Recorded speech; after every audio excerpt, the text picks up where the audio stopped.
Sore sahabat investor, kita kedatangan IPO baru yang panas. Bukan cuma perusahaan biasa, ini bagian dari kerajaan bisnis salah satu taipan terbesar Indonesia, Prajogo Pangestu. Siapkan catatanmu karena ini dia analisis mendalam IPO PT Chandra Daya Investasi Tbk alias CDI.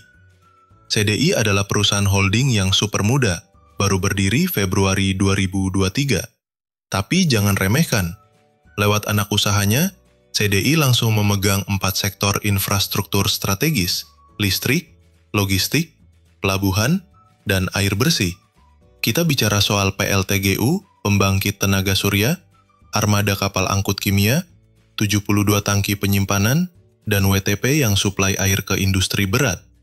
Markas mereka, Cilegon. Ini jelas, perusahaan dengan peta perang infrastruktur yang matang. Siapa di balik CDI? Ada TPIA, Chandra Asri, milik Pak Prajogo Pangestu dengan 66%. Dan partner global dari Thailand, Eco Group dengan 33%. Kuat banget. CDI menawarkan 12,48 miliar saham, setara 10% dari modal setelah IPO, dengan target harga Rp170, Rp190. Kalau oversubscribe, bisa raup lebih dari 2,3 triliun. Dananya bakal dipakai buat ekspansi besar-besaran. Pertama, beli kapal buat logistik laut. Kedua, bangun tangki dan pipa baru buat penyimpanan kimia. Ini investasi fisik, bukan iklan digital. Ini modal konkret sobat. Walau usianya baru seumur jagung, CDI sudah mencatat pendapatan Rp2,2 triliun di 2024. Naik tajam dari tahun sebelumnya. Laba bersih meledak jadi 1,16 triliun. Tapi hati-hati, margin 52% itu mungkin ada unsur non-operasional. Risikonya juga nggak main-main. Ketergantungan pada pelanggan besar, tekanan regulasi, dan struktur biaya yang belum transparan. Ditambah lagi, strategi ekspansi jangka menengahnya masih agak samar.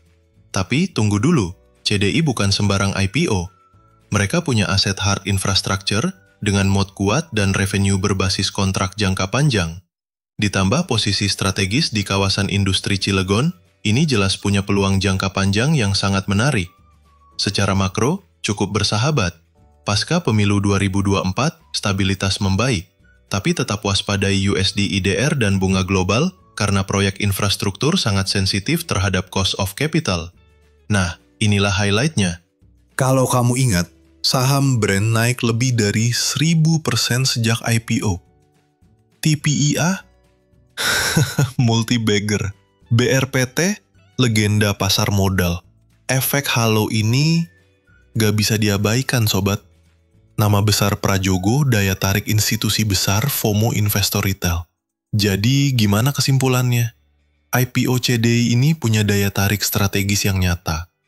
Tapi ingat, kita harus tetap disiplin soal valuasi. Kalau IPO dihargai di bawah 180 per saham, dan kamu punya horizon jangka menengah atau panjang, ini bisa jadi peluang emas. Tapi, kalau harganya premium tanpa proyeksi jelas, lebih baik observe dulu. Itu dia analisis lengkap IPO CDI. Kalau kamu suka konten kayak gini, jangan lupa like, subscribe, dan share ke grup investor kamu ya. Tulis di komentar kamu bakal ikut IPO ini atau justru wait and see. Sampai jumpa di analisis berikutnya di channel Harga Wajar. Ingat, investasi bukan soal hype, tapi soal strategi.